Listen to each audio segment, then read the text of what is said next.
Hello everyone, আপনাদের সবাইকে স্বাগত জানাচ্ছি ক্রিক ট্রেন্ডিং এর এই ভিডিওতে।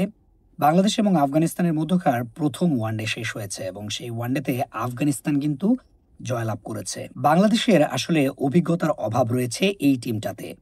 কারণ আপনি দেখুন, ম্যাক্সিমাম প্লেয়ারই কিন্তু আসলে ইয়াং প্লেয়ার, যে কারণে অভিজ্ঞতার একটা ভালো অভাব আমরা লক্ষ্য করেছি প্রথম ওয়ানডেতে। এই জায়গায় আসলে যদি সিনিয়র প্লেয়াররা থাকতেন তাহলে বাংলাদেশ বেটার একটা আউটপুট পেত কিংবা ম্যাচটা জয়লাভ করতে পারত।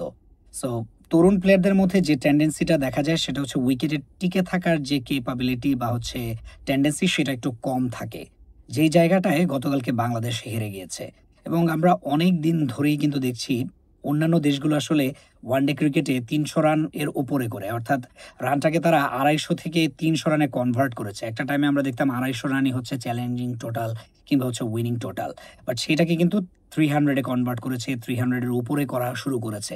টি-টোয়েন্টি ক্রিকেট আসার পর থেকেই কিন্তু আসলে অ্যাগ্রেশনটা বেড়ে যায়। এই অ্যাগ্রেসিভ ক্রিকেটটা প্রতিটা দেশে কিন্তু আসলে ভালোভাবে অ্যাডপ্ট করতে পেরেছে। হাউএভার বাংলাদেশ আসলে সেইভাবে অ্যাডাপ্ট করতে পারেনি। যে কারণে কিন্তু বাংলাদেশের এই অবস্থাটা আমরা দেখছি। এবং মিডল অর্ডার নিয়ে আমি এর আগেও বলেছি, মিডল অর্ডার একটা ভালো প্রবলেম ছিল।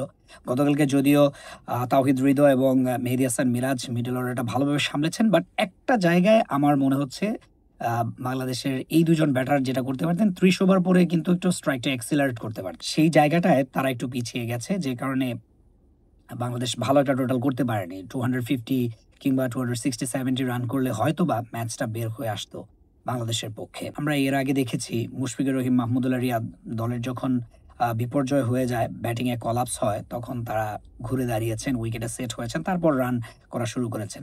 এবং আপনি যদি কম্পেয়ার করেন এই টিমটার সাথে ২০১৫-১৬ যে টিমটা ছিল, সেই টিমটা কিন্তু ফার বেটার ছিল। তামিম ইকবাল, সৌম্য সরকাররা ভালো একটা স্টার্ট দিয়ে দিতেন। পরবর্তীতে সাকিব আল হাসান এসে, মাহমুদুল্লাহ রিয়াদ, মুশফিকুর রহিম এসে সেই ইনিংসটাকে ক্যারি করতেন এবং পরবর্তীতে সাব্বির রহমান ভালো একটা ফিনিশ দিতেন। ইনফ্যাক্ট মাশরাফিও কিন্তু ক্যামিও ইনিংস খেলতে পারতেন। কিন্তু এই টিমটার মধ্যে আসলে এই জিনিসগুলোর একটা ভালো ঘাটতি রয়েছে, সেটা বলতেই হচ্ছে। আসলে এই জিনিসগুলো কাটিয়ে উঠতে পারলে বাংলাদেশ ভালো করতে পারবে, সেটা আমার মনে হয়। ধন্যবাদ।